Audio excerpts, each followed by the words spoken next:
Well, good morning. I call to order the Transportation Technology Committee for Wednesday, November 30, 2022. Thanks to everyone for joining us. I want to especially recognize Mayor Rischel and Mackenzie. Who else do we have on this morning? And of course, our great staff led by Mackenzie Love. So Mackenzie, who all do we have on? Thank you, Chair Snyder. I appreciate that. We have Mayor Rischel, of course. We have Mr. Dick Mudge, Reg Viray, and Brad Sturts, Mike Fontaine, and I believe I just saw Dr. Bob Schneider join us. We also have from MBTA staff. We have Sri Nampathiri, Keith Jasper, and we also have MBTA CEO Monica Backman. I believe that is everyone. Thank you very much. I want to welcome everyone to this meeting and thank you so much for the work that's gone on so far, and frankly, the work that we'll be doing this morning and going into the future. Technology is looming larger and larger in everything we do, and transportation is one of those areas. Already, as we'll hear later on, the issues of technology and what it can contribute positively to our transportation infrastructure throughout the region is being recognized more and more, and the work of this committee will help shape the input and the effects and the outputs we expect from our transportation system increasingly in the future. And we'll hear more about the long-range plan and update later on in the agenda. I want to ask Mayor Rischel if she wanted to make any initial comments at all. No, I have no comments at this time. Thank you. Thanks very much again for your contribution as well as everyone else on this committee. So I'll turn it now over to Mackenzie Love for the first action item. Mackenzie? Happy to take that, Chair Snyder, but would you be willing to lead us through adoption of the past meeting minutes? Yes, so the minutes are provided there on the screen, and I think were sent out in advance along with the agenda and other information. Does anyone have any questions at all about the meeting summary? Move approval, Chair Snyder. Thank you. Is there a second? Second. Thanks so much. Any further discussion? All those in favor signify by saying aye. Aye. Aye. Anyone opposed? Any abstentions? Thanks very much. Next item, Mackenzie.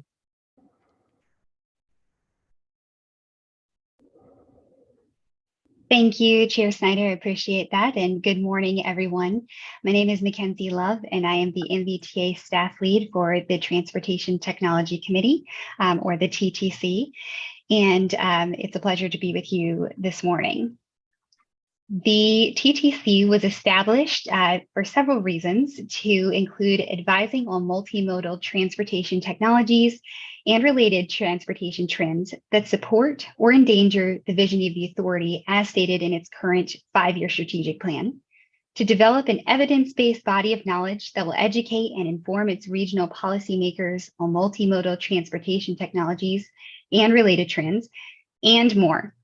And since the time that it was established, the TTC has championed development of a Transportation Technology Strategic Plan, or TTSP, as I'll refer to it for the remainder of the morning.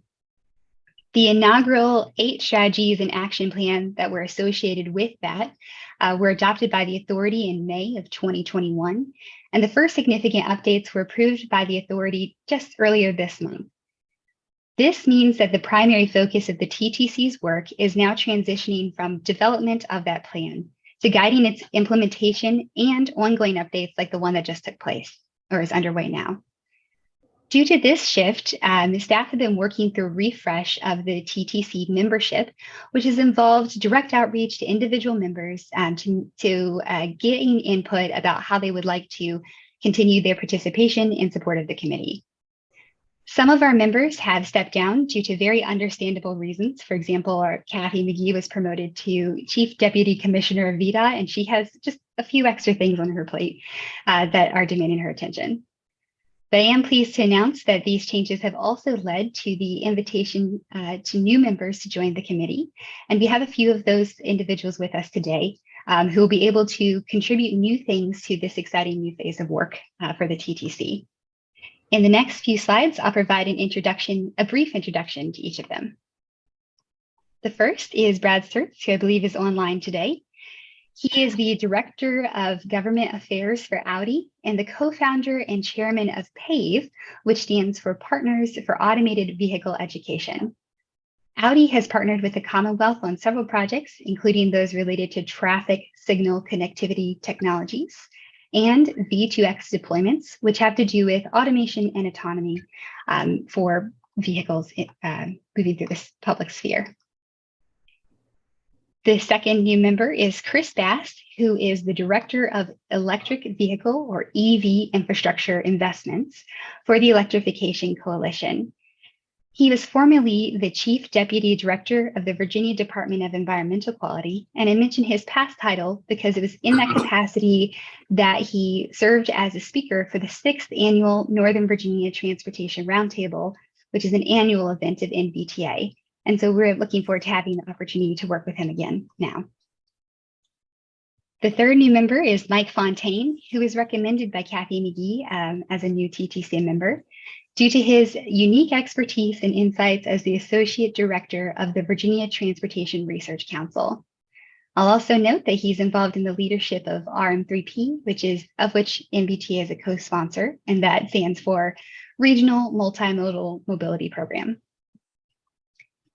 Finally, we're pleased to be joined by Supervisor Walter Alcorn, who represents the Hunter Mill District on the Fairfax County Board of Supervisors and is also their chair of their Transportation Committee. He's also a member of NVTA's Planning, Coordination, and Advisory Committee, or PCAC, so he's well-versed in all things NVTA. I'd like to welcome all of our new members. Thank you for joining us. I'm looking forward to working with you and all the things you can bring to the committee and to providing more opportunities for you and the existing members of the committee to get to know each other better as we move forward through the meetings next year. I will note that at the end of each meeting, we have a time dedicated to member updates. So if you would like to share anything with your fellow committee members, I want to give you a little advance heads up to be prepared to do so at that time if you would like to, but it is in no way required. With that, since we have a few new members, I thought I would provide a little bit more on the history of the TTC and the TTSP with this slide, which we've come to rely on through these meetings just to track our progress. That said, I know there's a lot of content coming up, so if any of you have any questions at any point, please feel free to interrupt with those questions, and I'd be happy to address them. First thing that I will highlight is that all of the milestones and achievements that you see on this slide are underpinned by strong coordination and partnerships across the region that are integral to all of NVTA's work. And I think this committee is a great representation of that. The first thing you'll note here is that our chart begins in 2017 with an update to Transaction, which is the long-range transportation plan for Northern Virginia. When that update was adopted, it contained the genesis of the TTC, which first met in 2019.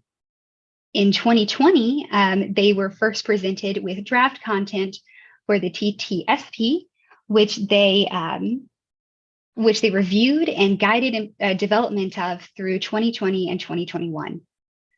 Other NVTA committees reviewed and endorsed that content in April of 2021, and the authority adopted the 8 strategies and action plan associated with it in May of that year. Since that time, the TTSP has informed development of the ongoing updated Transaction, which will be presented to the authority for their action in their December meeting. And this included providing input on scenario analysis and the associated project lists.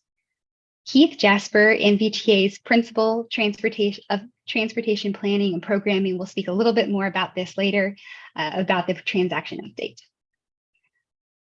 I would also like to let you know that in November of this year, so actually just a couple of weeks ago, the first substantive updates to the TTSP were adopted by the authority in consideration of the endorsement of this committee. And I'll talk a little bit more about what that update includes in a few slides. moving forward in implementing the TTSP requires several activities and constant ongoing work. And to make sure that is current with the things happening in the field, we have established a technology timeline that is included in the TTSP, but is updated regularly. And we present those updates to this committee as they happen. Typically, these are retroactive so that we can fully assess the impacts of each item that's added. Since we last met, there have been 3 items that we've identified for addition to the technology, and you'll see those highlighted here because the full timeline takes about, I think it's 2 pages because there's so much great content to cover. The 3 that we'd like to add at this time, I'll just touch on briefly. They all happened in 2022. The first is that the Biden-Harris administration approved the NEVI, or National Electric Vehicle Infrastructure, plans for all 50 states, DC, and Puerto Rico.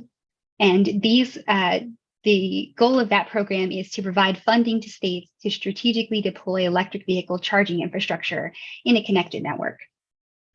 The next update is that the Commonwealth is working on its first greenhouse gas inventory to be led by the Department of Environmental Quality.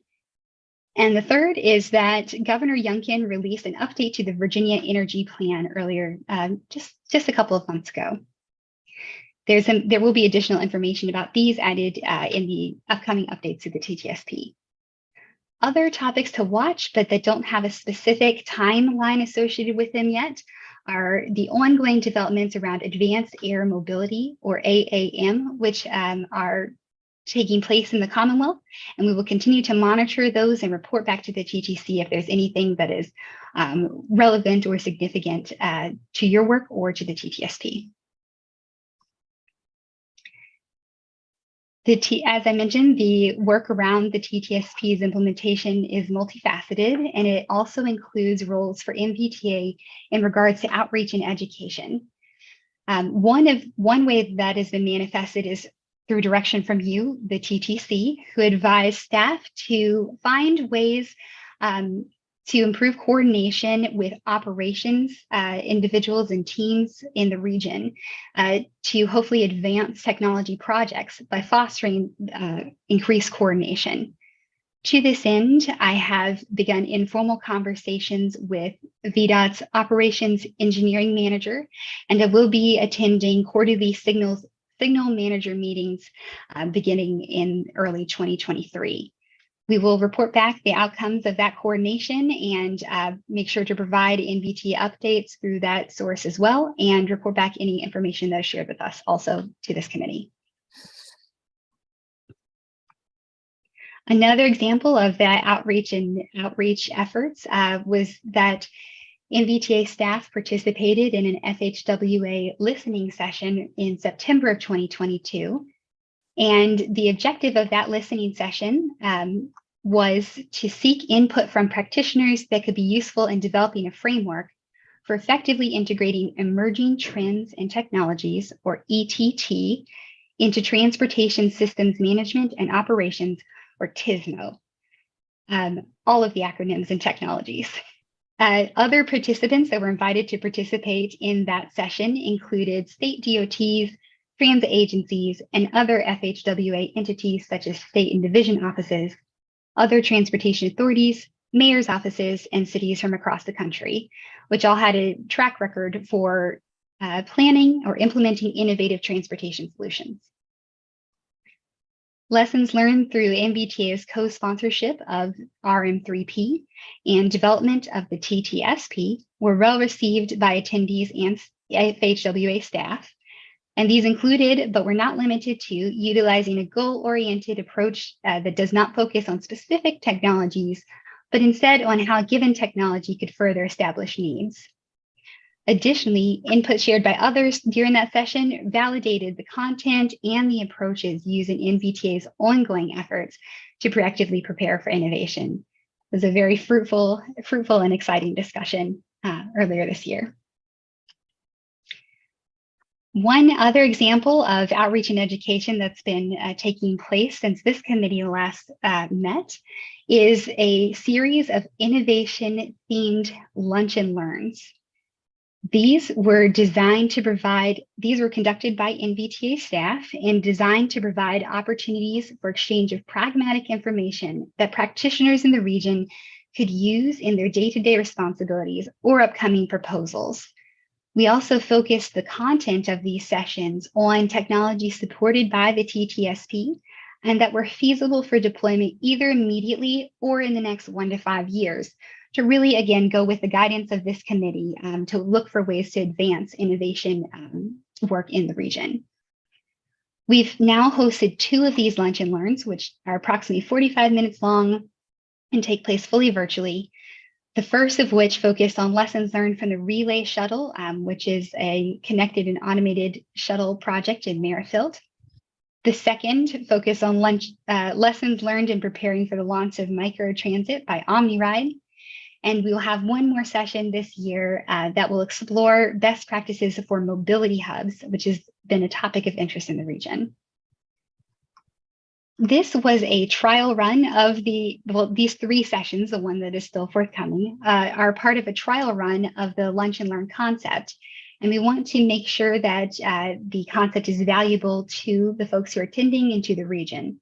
And for that reason, during the registration process, we have been asking folks questions about the topics that they're interested in, why they signed up for the session, and things that they would like to see us cover in the future.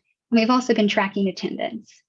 I'll highlight a couple of outcomes that we tracked here and that we will continue to track in the last session of the year.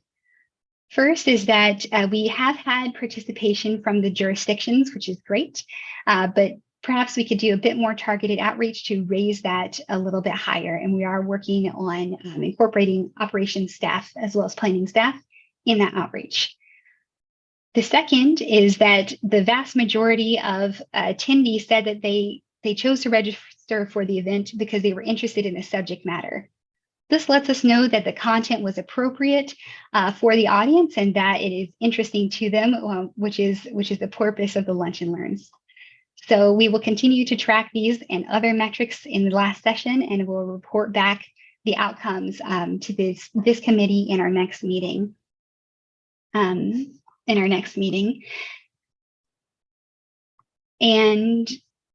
the next, the next thing that I will touch on is that the work of the TTSP also has involved coordinating with other NVTA deliverables, such as the development of our legislative program.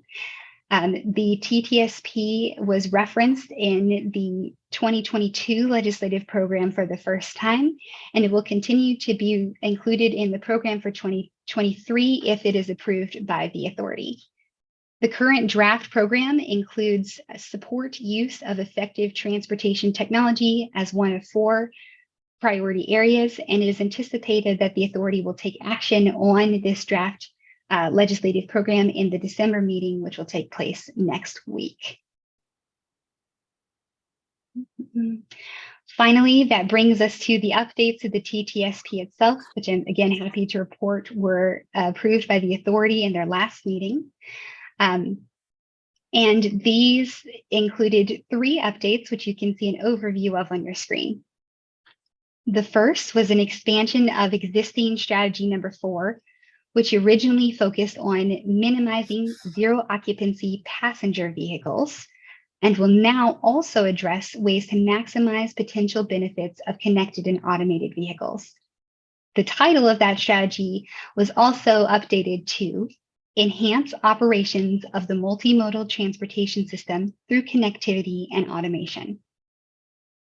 The second update to the TTSP is the expansion of existing strategy number 8, which aims to advance decarbonization of the transportation system to include new technologies that could reduce greenhouse gas emissions, such as hydrogen propulsion systems, or technologies that could improve resiliency like vehicle to grid or V2G, in which the charge in an electric vehicle can be returned to the grid in cases of need or so desired. Finally, there is the addition of a 9th strategy, which was titled Enhanced Mobility in the Region Through Innovation in Emerging Technologies in Transit.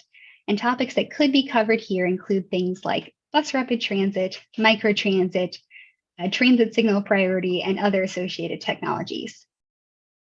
Staff will be working to integrate these updates to the TTSP into the plan itself over the course of the winter, and will publish the updated document on the NVTA technology updates page upon completion. Again, these were the updates that were endorsed by this committee unanimously and were adopted by the authority in November. So this is an exciting update. That is an overview of all of the work that's been going on since we spoke to you last. And the next steps that you can look to see happening will be incorporating those updates to the TTSP, as I just mentioned, continuing to contribute to the finalization of the 2023 legislative program as appropriate, completing the trial run of the Innovation Lunch and Learns concept, which will conclude in December, and to inform the development of the agenda for the 8th annual Northern Virginia Transportation Roundtable, which is NVTA's annual event that I've mentioned a couple of times this morning. So there are many exciting things happening with the TTSP as always, and we always appreciate your continued guidance on all of these topics. With that, I'd like to pause for any updates, and then I have a request for your insights on the roundtable itself based on all the things that you've just heard. Councilmember Snyder, if you have any questions, I'd be happy to take those. Sure. Thanks a lot, Mackenzie. Let me turn it over to the group. Yes, I see Mayor Rischel has that ever-present golden hand up. So, Mayor Rischel. Yeah, thank you, Chair Snyder. When looking at the governor's energy plan on page 8, and this is probably covered under quote new energy sources unquote. I'm thinking it might be productive to specifically call out cold fusion. My understanding is that this research is still ongoing at Lawrence Livermore Laboratories, Los Alamos, Georgia Tech, and I believe Department of Energy is doing research on this just for the purpose of being all-encompassing, because we want to look at everything that would be a potential source of energy that would reduce greenhouse gases. Thank you, Chair Snyder. Sure, thank you very much. Other questions or comments from members of the committee? Mackenzie, I'm not seeing any. Are you at this point or hearing any? I've not seen any, Chair Snyder. Like it. So just a quick comment. I think Mackenzie outlined the large-scale plan and its various elements. And then when she discussed the meetings that she's attended in these lunch and learn programs, what we're doing is moving the plan out into the real world for the sharing of knowledge, the building up of expertise, so that, as we'll see later on, the link here is the actual application of the technology to projects that will be proposed and moving forward. So there's an element here about moving from the paper or the electrons in this case to real world projects, making the best use of technology moving forward. So that's kind of a relationship between all of these. Okay, I see a couple questions. Dick Mudge first. Dick, thanks. I'd just say I like the idea of the lunch and learn. I think that's one way to get stuff out to people. I had not heard about it before. So I think there should be ways to promote it more broadly, but I think those are very practical, low-key ways to get information out. I like that. Thanks a lot. Brad. Hi, so this is my first meeting, so thank you for allowing me to join and participate. My question is related to the energy topic. Has there been a look at how the energy grid, particularly in Northern Virginia, will be prepared for really a coming onslaught of electric vehicles? Just for my company, for example, in 2015, we had 0 vehicles with a plug. And by 2033, we'll have 0 vehicles that run on gasoline or diesel engines. So this is going to be something that's very important to not only talk about the power generation and the sources that we see for that, but also how is the energy getting to the locations that where people will use it for their vehicles or for transit. Thanks. That's an important question. I think it's come up as an issue in the past in prior discussions, but Mackenzie, maybe we can put this on the list for specific outreach, and maybe at the next committee's meeting, actually invite someone from Virginia Power to speak to us about that. What do you think, Mackenzie? I had to find my mute button.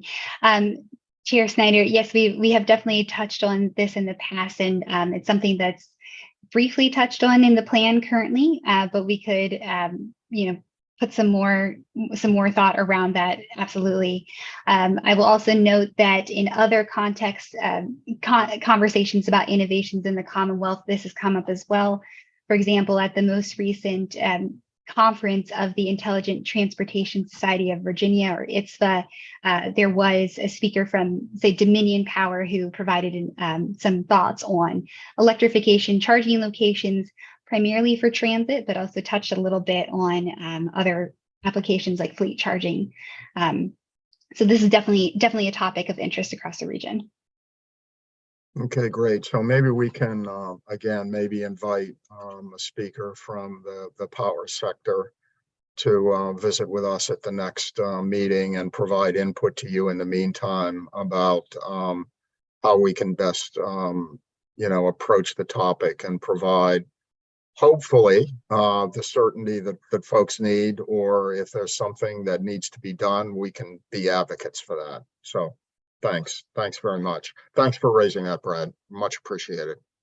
And thanks, Dick, as well, for your continued work. Any other questions or comments on Mackenzie's presentation? Okay, not seeing any. Mackenzie, I'll turn it back to you for the next item. Thank you, Chair. I appreciate that. And thank you again, members, for all of your input. This is how we make sure that the TTSB is robust and ready to move forward. With that in mind, I'd like to seek your input once again. As I mentioned, each year NVTA hosts a Northern Virginia Transportation Roundtable, typically in March. And oftentimes a great portion of the agenda, if not most of it, focuses on innovative concepts and technologies. And so we are currently in the process of brainstorming topics and ideas for the next roundtable, which will be the 8th one. And we'd like to get your thoughts. I have placed 4 topics under consideration now on the slide for your consideration. And they are federal funding and innovation, electrification, bus rapid transit, and traffic signal technology. And I have a few questions about each of them. But primarily what I wanted to seek from you is, do you have any thoughts about these topics? Do you have any suggestions for potential speakers regarding any of these topics? Or do you see anything, can you think of any topics that would be relevant for this context that are not on the list? I'd be happy to talk to each of them a little bit more, but perhaps I could pause here and see if there's any immediate feedback from the members before I go on there.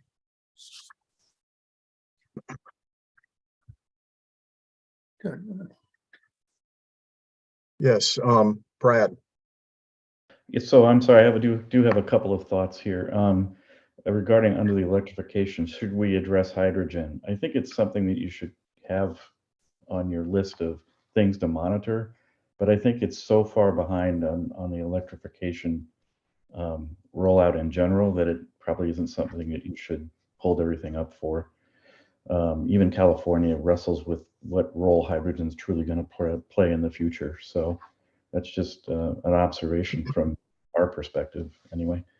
The other point I have is that we had a very well-received project with VDOT and VTTI here in Northern Virginia on cellular V2X technology, and that could really fit into the traffic signal topic, but also federal funding as US DOT is really moving to ready to deploy position on cellular V2X as soon as the Federal Communications Commission clarifies its work. So I think it's something that we should keep in mind because it does have tremendous potential for safety and just better traffic management in general. Okay, thank you. Michael. Hi, thank you. Kind of building off of what Brad was just mentioning on the traffic signal technology front, I think the topics we've got here are interesting, but I would say they're probably a little bit more well established and maybe not as innovative as some things that are going on, like Brad mentioned the deployment we did in Northern Virginia. In addition, there is an innovative transportation technology fund project that is funded through VDOT to deploy some smart intersection technology, where we're working with Reg and his team down at VTTI to do some testing of different technologies. And there's been some test deployments down in the Blacksburg area that I think could be really interesting, where they're using video detection as well as looking at LiDAR systems where they're actually able to track trajectories of pedestrians and bicyclists going through the intersection and really look at a more proactive kind of safety approach in addition to the vehicle detection, which I think could be potentially interesting. And then VDOT is also rolling out statewide automated traffic signal performance measures, which gives you a much more granular perspective of the performance of the traffic signal that I think could really potentially be interesting to the region and really gives a lot more detailed data on signal performance than we've had in the past. So those might be some options in addition to what we've got listed here, which I would sort of view as a little bit more traditional kind of alternatives on the signal side. Mm-hmm. Okay, thanks for that. Mackenzie, I know, is mentally or physically recording all of this, so hopefully don't count on my memory. But no, these are all really great suggestions. Dick. Yeah, I think the federal funding stuff is interesting. I think the new legislation barely mentioned technology, which is and when I look at the federal procurement rules, they are not designed to encourage technology, and that's been something that's been true for some time. I'm working on some ideas about how to change that for transit. There are a lot of grants applications that are out there. There's a whole bunch of them that just closed, I think, this last week. I suspect you could find somebody at USDOT who would give a summary of what they are. So even though the legislation, I think, dropped the ball badly, there are a whole bunch of these new RFPs and proposals out there that open the door to doing more on technology. And we won't know what came out of it for another 6 months or so, but I'm sure you can find somebody, especially at Federal Highway or USDOT, who would be glad to give a more optimistic view of what all that stuff is. BRT is very interesting. I think one of the things I'm spending more time on, as well as my friends at Robotic Research, is they're looking at ADAS. So rather than going for fully autonomous buses, which work, they're focusing on technology that actually is there right now, that adds things that can be done. And I can think of some, I'll send a couple of names of possible people outside the region. I think it's always good to get somebody outside who may be willing to talk about it. So I'll put that in. Great, Dick. Thank you very much. Mayor Eshel. Thank you, Chair Snyder. Regarding electrification, now this would be on an individual level, on a resident who's traveling, and there may be a plan for this, and I'm simply unaware of it, but as part of addressing range anxiety in the public, is there an equivalent to the what do they call it? Roadside assistance, where they come and they bring you a gallon of gasoline. Is there the equivalent of that for people who drive electric vehicles? Thank you. Very interesting. Great comment. Yeah. And Reg, you're next. Reg, thank you very much. Thank you, guys. Thank you, everybody, for your comments. I think one aspect I could speak to is regarding the topic of federal funding and innovation, as kind of alluded to earlier. There's a lot of I guess, IIJA funding out there, but a lot of it's focused on local governments and perhaps even MPOs and consortiums. I think one aspect, especially in Northern Virginia area, is to get everybody involved. So Fairfax County, for example, Falls Church, Arlington County, and City of Alexandria.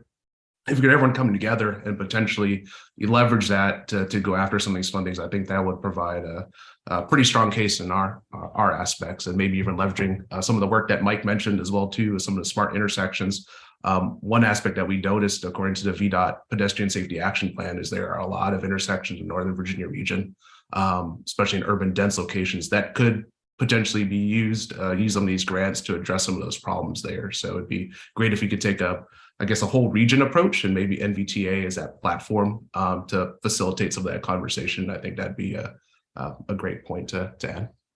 No, great. That's thanks for that. I know pedestrian and bicycle safety is really risen to the top for tragic reasons, unfortunately. So yeah, absolutely. Thanks for that. Dick. Yeah, so Mayor Rochelle mentioned the idea of having a portable way to provide electric generation for people. I have a friend of mine who's starting a company aimed to do that. I'm not sure. I don't think he's very far along on it, but there certainly is an interest in it. Okay, thank you. Okay, thanks a lot. Well, any other questions or comments?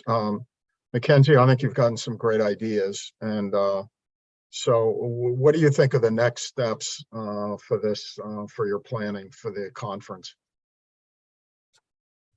I agree wholeheartedly, Chair Snyder. These are fantastic. Thank you to everyone. And I have been taking as detailed notes as possible, trying to keep up with your wonderful ideas. The next steps will be trying to work with our partners to establish, to confirm the date, and hopefully we'll get that nailed down soon.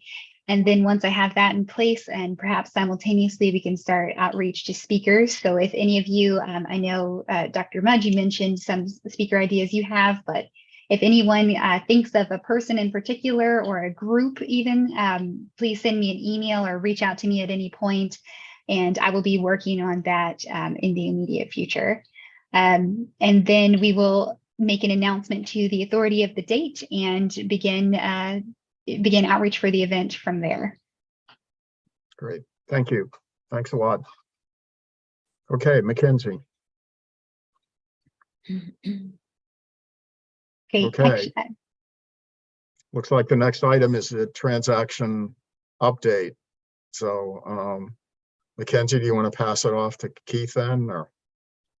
Yes, please. I would love to pass that to Keith Jasper if you are. Yes, there you are. Thank you, Chair Snyder. Thank you for all your work, Mackenzie. It's a pleasure. Well, thank you very much, Chair Snyder and members of the committee. Good morning. Great discussion. Really appreciate that you guys weighing in so quickly with new thoughts, which will help the future direction of this committee, the TTSP, and MBTA's broad interest in technology as a complementary approach to traditional infrastructure. Transaction is the name of our long-range transportation plan for Northern Virginia. This is a state mandate that MBTA prepare and maintain this long-range plan.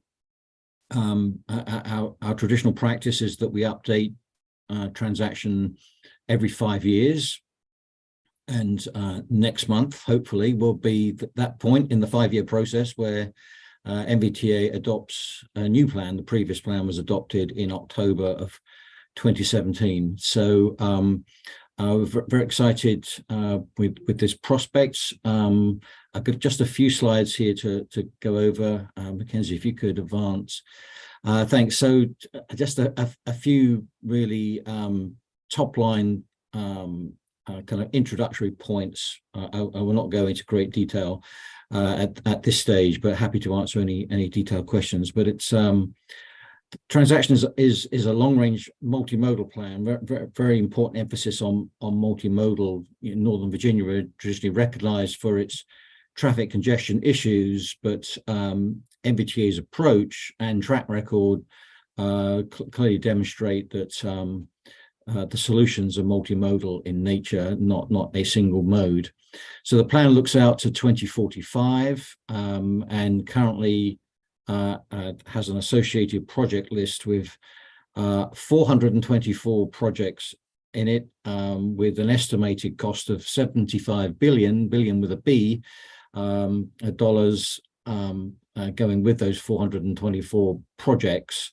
And essentially what Transaction does is it evaluates those projects as a group, not as individual projects, using 10 weighted performance measures that were approved by MBTA just about a year ago this month, and a year ago next month as well. It was a two-step process. It's what we refer to as fiscally unconstrained, which is why we can have a plan with an estimated cost of 75 billion, because the plan really is driven by needs, not by cost constraints. We deal with the cost constraint aspects in our funding program, which we called a 6-year program. But Transaction just takes the big view of transportation needs and what will help address those needs in the long term. And that's why it intentionally includes more projects than there's any reasonable likelihood of ever funding by MBTA and possibly the region as a whole, recognizing that MBTA is not the only funding source for transportation projects.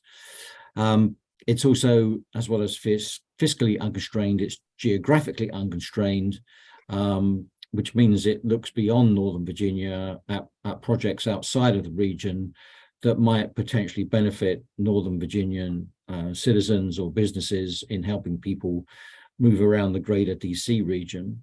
So if they are consistent with the plan's vision and goals, then there's no reason to exclude them.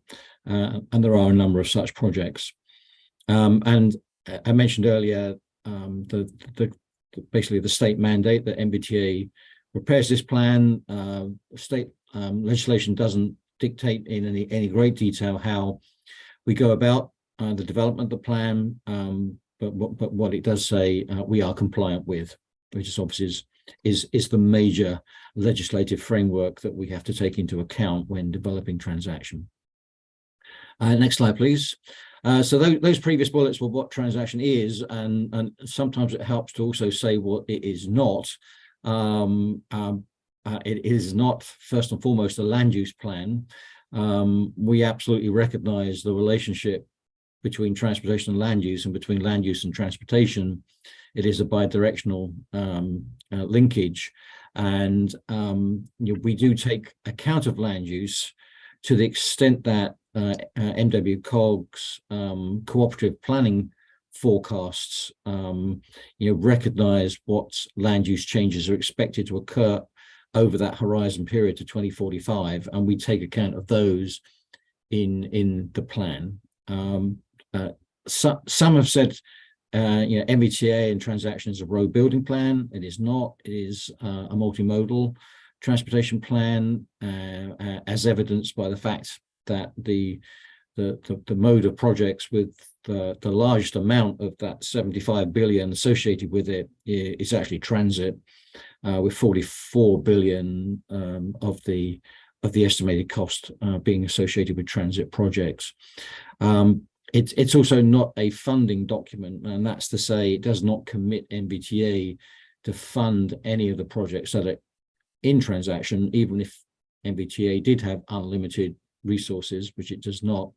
But there is no commitment on the part of MBTA, if it adopts the plan on the project list, to fund any of those projects, just as it doesn't commit any of the project sponsors with actually advancing those projects either. But they are all considered to be relevant to addressing regional transportation needs. And as I mentioned earlier, MBTA's 6-year program is the process by which MBTA selects projects for funding. There is an important point here that MBTA can only use its regional revenues. We sometimes refer to these as 70% revenues because 70% of MBTA's revenues go to projects that are funded through the 6-year program. consistent with state mandates, the MBTA can only fund projects through its 6-year program that are already listed in its long-range plan transaction. So that there is a linkage, but it's like an eligibility filter. It's not a commitment to fund. Transaction is also not a prioritization or ranking tool for individual projects or modes of transportation, but it does generate information that is useful in the project evaluation process when we do get to our 6-year program. Next slide, please. So this is a slide we've been using quite a lot over the last year, and as we advance past each milestone, we kind of grey out the bullet. We've got one bullet left to go, which is the anticipated adoption of transaction at MBTA's meeting in December. I say anticipated because we take nothing for granted. The process for developing transaction and getting to the point of even having a draft for adoption consideration involves multiple committees, staff reviews, public comment, public hearing, and so on, which has been taking place over the last 5 or 6 months. So we're kind of coming to the end of a process which itself goes back close on 3 years now, but the final milestone there is next month, hopefully. And I think this is my final slide. If you'd like any more information, and you have this link in your slide deck, this is the web page on the transaction website where the most current drafts are at the top of the list. The previous drafts are also there for archival reasons, but we're currently showing the November versions of the documents, which were the ones that were used for committee reviews, and we'll shortly be posting a December version, which will be the version which MBTA will consider at its meeting in December. And in whatever form it's adopted, that the final version will reside on this website. So I think that's all my slides. Happy to take any questions on any aspect of transaction and how MBTA uses it in conjunction with its 6-year program. Thanks. I'll hand back to you, Chestnut. Thank you very much, Keith. So I think the relationship between the long-range plan and the 6-year plan is something that I think you brought out in these slides. And at least, correct me if I'm wrong, but the way I understand it is, as you said, if a project is to be in any of the 6-year plans under this long-range plan, it has to be in the long-range plan. Now, how the region, exactly what projects are funded and move forward are decisions which are made through the 6-year plans for the 70% money. And it's really that process that determines what the projects are and how they then collectively meet safety, environmental, accessibility goals that the region has variously set. Is that the way to look at it? I think that's a reasonable way to look at it. Yes, MBTA does not require or direct eligible applicants as to which projects they should request funding for. That is a local decision made among the eligible applicants, individually or collectively. We've seen both over the years, and eligible applicants in this case would be the 4 counties and the 5 cities that collectively make up the member jurisdictions. But in addition to that, the 5 largest towns could submit funding requests. All of the transit agencies can submit funding requests. Nova Parks, which has successfully requested and received MBTA funds for bike ped improvements, is also an eligible applicant, and we've also received a funding request from DRPT as well. So yeah, I mean, I think you summarized it pretty well there, Chair Snyder. So how does technology then get in? What role does technology then play, and how do technologically driven projects that are consistent with the plan, the TTSP, how do they then get into the state of play? It's really through the 6-year plan, right? And it's through the agencies that initiate projects that are then proposed through the 6-year plan. In other words, how do we take all this work that we're doing and how does it get into projects which are actually funded and carried out? Yeah, that's a really good question. In this version of Transaction, there are approximately 17 projects out of the 424, which I would characterize as kind of primarily being technology based, and they vary from modest sized projects to some large projects, including electrification infrastructure, which obviously in support of decarbonization would be very important. So the current version the proposed version of Transaction, the update version, does include projects. However, whether anyone wishes to seek funding on that is unknown at the present time. That will depend in part on local priorities and building the sorts of coalitions that you referred to earlier. Historically, I don't know the exact number of projects, but the dollar amount associated with projects that MBTA has funded is very low. Out of the $3.1 billion in regional revenues the MBTA has allocated since 2014, since fiscal year 2014, I think only about $20 million has gone to technology projects that are primarily technology. And I would also say that pretty much every technology project that's been submitted has been successful, because the way we do our evaluations, they tend to perform very well on a measure like congestion reduction relative to cost. Even a localized ITS project will have pretty decent impacts at very low cost relative to traditional infrastructure. And also those projects will typically come on stream earlier, which also helps in their evaluation, because we start the way we do our calculation. Those projects kind of perform better because there's more years of impact associated with a project that can be implemented quickly.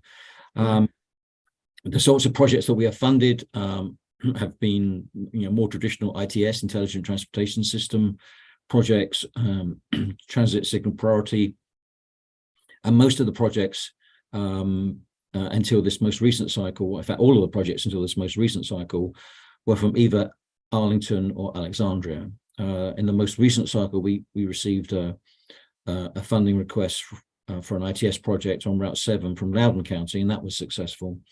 So that's quite exciting, because it is the first time a jurisdiction which is not like the highway owner, because obviously in Loudoun County, VDOT is the highway owner, as opposed to Arlington and Alexandria, where it tends to be the locals who own the right of way. So they have much more control over the projects and much more hands-on experience probably with ITS as a result.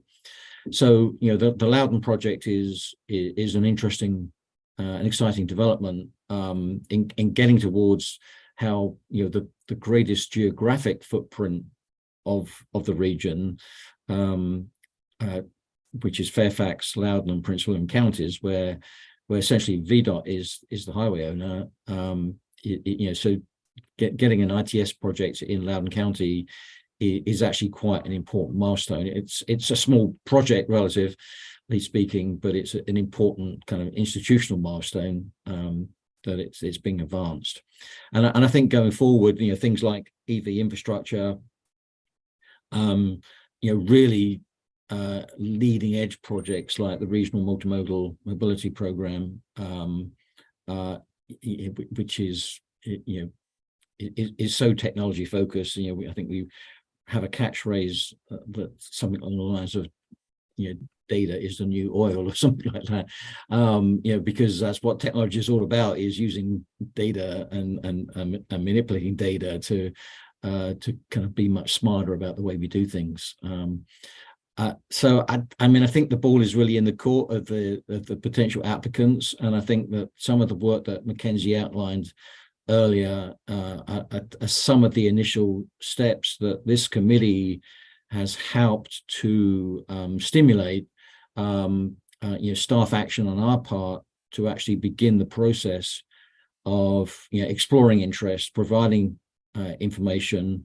I would say those lunch and learns, it's a two-way thing. Sorry, not a two-way thing, but it's just because MBTA is hosting them doesn't mean to say MBTA staff are not benefiting from them, because we are an audience as well as an organizer when it comes to those lunch and learns. So I think it's a process that's underway. Obviously, in a region like ours, there's quite a backlog of traditional infrastructure projects that MBTA is helping to unblock, and that will probably continue for some years, particularly as the region continues to grow. But I think increasingly we'll see more and more the interest in technology, and I think we've laid the groundwork in transaction, at least until it's updated 5 years from now, with quite a number of technology projects that could be advanced in the next couple of 6-year program update cycles. Right. Let me do one follow-up question, and then we'll take questions. So even though a project may be in the long-range plan as a highway project or a transit project, it's highly possible that within that project could be technology elements. For example, let's take a BRT project. An element of that could be signal prioritization, or the application of some of the signal technology, or the application of autonomous vehicles, or the application of electric vehicles. So there are specifically designated technology projects, and you mentioned it's good to have them in there, but relatively few. But I think really the exciting prospects might be the role of technology in these other projects that aren't under the label of technology. They may be under the label of intersection improvements or roadway improvements or transit or BRT, but that a component of that project might be the application or even the experimentation of new technology that in turn would give it some particular interest. Let me turn it back to you, Keith and Mackenzie, if I have that right. So we should look at this, and again, that makes the lunch and learn critical, because how can technology be and the application of new technology play a larger role in what are generally viewed as traditional type projects? You're absolutely right, Jeff Snyder. I think that is the exciting growth area. We very much see that technology it's not an either-or situation with other, with infrastructure, traditional infrastructure. It's definitely a complementary tool to have, and it's there in some of the projects. For example, in the last funding round, one of the transit projects from Fairfax was to expand their fleet of transit vehicles with, I think, 8 new vehicles,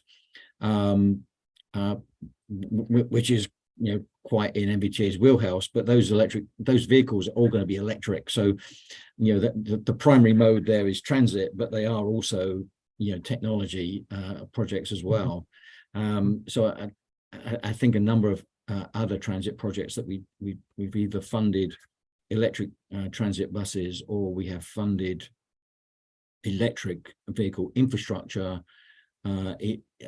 as part of expanding transit maintenance and storage facilities, which we've also funded like 3 or 4 projects of that nature as well.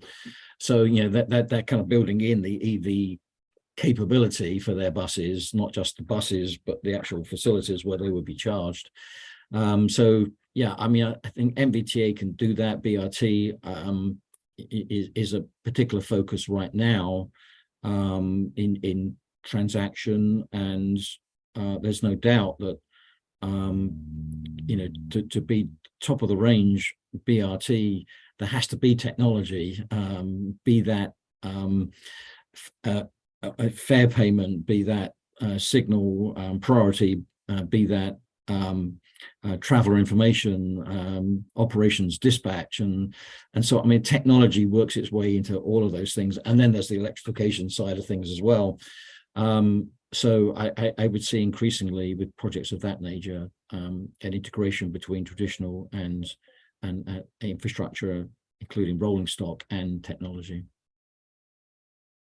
Okay, so I see a potential positive future for the work of this group as the technology is integrated, embedded, whatever your term is, into projects which are categorized under more traditional categories: transit, bike ped, highway. Okay.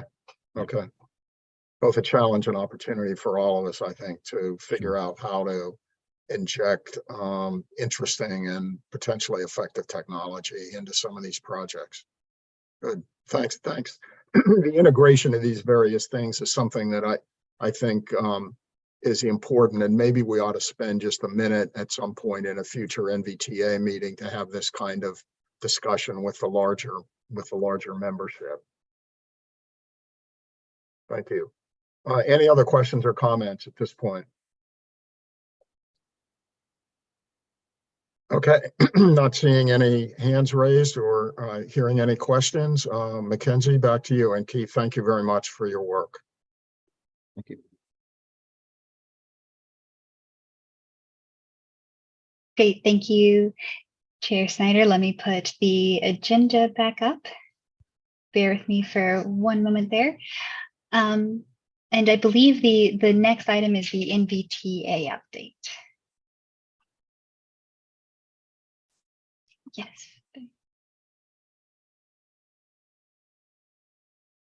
I think Monica had to drop off the meeting for another meeting, but essentially for the NVTA update,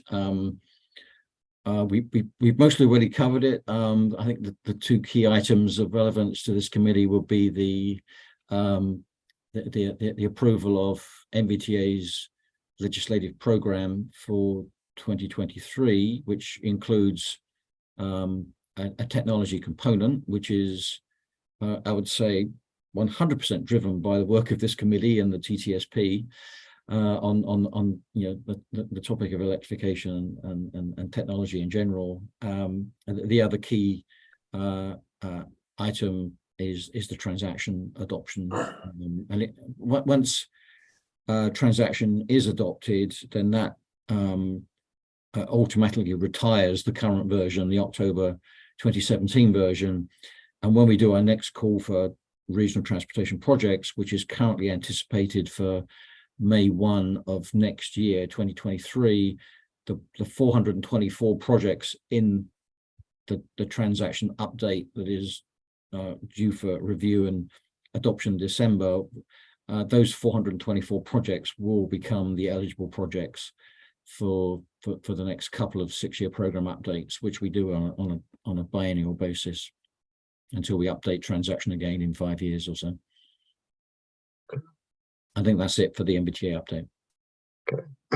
And again, it seems critical that whatever expertise and knowledge is available on technology that might be relevant to any of these projects be sort of in the channel of information leading up to the actual proposal of projects and the review of those projects. So that sort of movement from plan to reality is I think critical, and making sure that we're staying up with technology and the application of technology consistent with the goals that we've set in the plan. So anyway, thanks for that.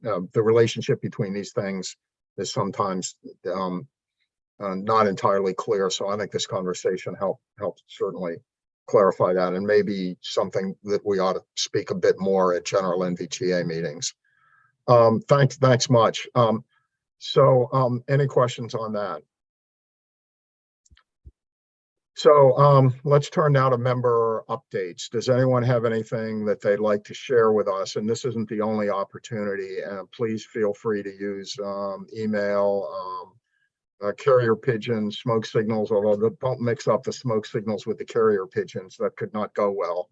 But any other means of communication with ideas, thoughts, projects that you think have interest or merit, please bring those to the attention of Mackenzie, I think, and she'll make sure that we get them circulated and discussed in the most effective way. Anybody have anything else they want to bring up at this point? Yeah, Dick. Yeah, let me mention a couple of things I've been working on. I gave a lecture to Jonathan Gifford's transportation class at George Mason about technology. I called it Automated Vehicles Yesterday, Today, and Tomorrow, Maybe. And it was trying to put the development of autonomous vehicles into more of a macro view compared with other broad-based technologies that have happened.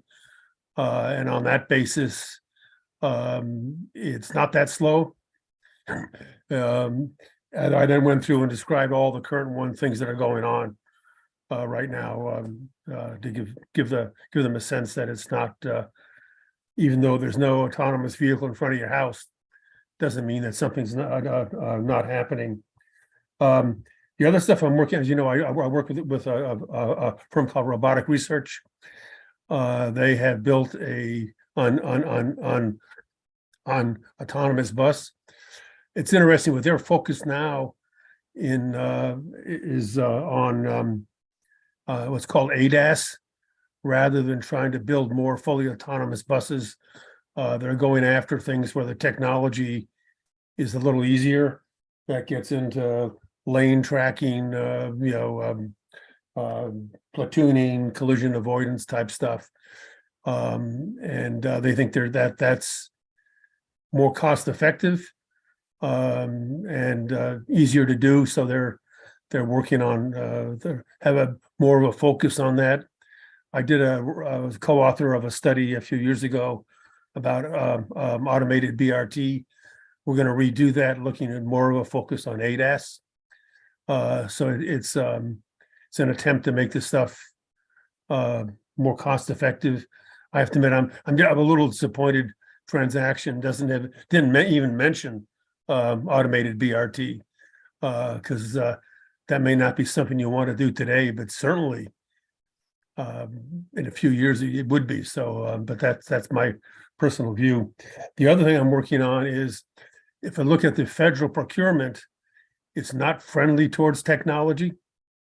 So I'm working, I think one way to get around that is to work on the benefit costs, the value of all these things I just mentioned. If you can show the value, and in some cases like bus yard parking, I think that's pretty easy to do. Then we're looking at a way to get public-private partnerships in there, to get private funding in there, because the federal procurement process is just painfully slow. And it's not geared for technology. So we'll see whether we make any progress on that. The other thing I thought I should mention that is going on in the AV business is much more freight related. Most of the private money that's going into it, the technology has been for that. And if you look, all these big firms that are out there say they will have the technology deployed in 2 years. And they all say the same thing. So if that really happens, we'll start to see major changes. And it's easy to be a skeptic and say, weren't these the guys who said it was going to happen 5 years ago? But we'll see. I remain an optimist. If that stuff does start to happen, I think there are major freight implications for urban areas. And I don't recall seeing much in transaction about freight, which I don't know how you can have a transportation plan and not mention freight. But that's my personal view on it. Anyway, despite the facts on the ground, I remain optimistic. Well, thanks for that. And Dick, if you have papers or anything you want to provide, please please send them over to Mackenzie, and we'll see if we can't take some of the ones and maybe make presentations in the future. So thanks for that. And again, I think, you know, if you're doing a highway project or you're doing, you know, a rail project or whatever may be one of the projects in transaction, I think there ought to be no barrier to furthering technology that that can be a part of the project. That's so I think there, in addition to specific, what I'm hearing from Keith is in addition to projects labeled as technology, we can be a key part of how to include technological aspects into projects that are falling under more traditional labels. So, but I think your point's well taken, all the points that you make. So thanks for that. Anybody have any other comments they'd like to make? Okay, well, again, thank you very much for your time. I think it's been well spent in the past, as we can tell from our plan and the efforts to move the learning from the plan into actual projects. That work will continue under the new long-range plan. And so thanks again for everybody. And Mackenzie, any last words and maybe next steps? Thank you, Chair Snyder. No final words other than that to schedule the next meeting of this committee, we will reach out to membership via email, and we'll usually do that through a polling process. We'll be looking to do those quarterly and usually on Wednesdays at 8:30 a.m. So please keep an eye on your inbox for the next time you reach out about meeting. Thank you for being here today as well. I appreciate it. Sure. Thanks a lot to staff. Mayor Rischel, do you have any final comments? Any comments, Mayor Rischel? Oh, I'm sorry, I couldn't hear you. I just want to also thank staff and thank you, Mackenzie, for your willingness and your ability to attend extracurricular activities on behalf of transportation. We appreciate everything. Thank you. Thanks a lot. And thanks to the participation of everyone here. I think we've made some major, we've achieved some major milestones, but the reality is when we see the technology actually deployed for the benefit of the public. So that's our ultimate mission here. And I want to thank everybody for playing a key role in that. Please send any information, any thoughts or ideas you have in the interim to Mackenzie. And let me conclude by wishing everyone a great end of the year and a very productive 2023. So thanks again, and we're adjourned. Yeah, thank you. Thank you. Thank you. Thank you. Bye-bye.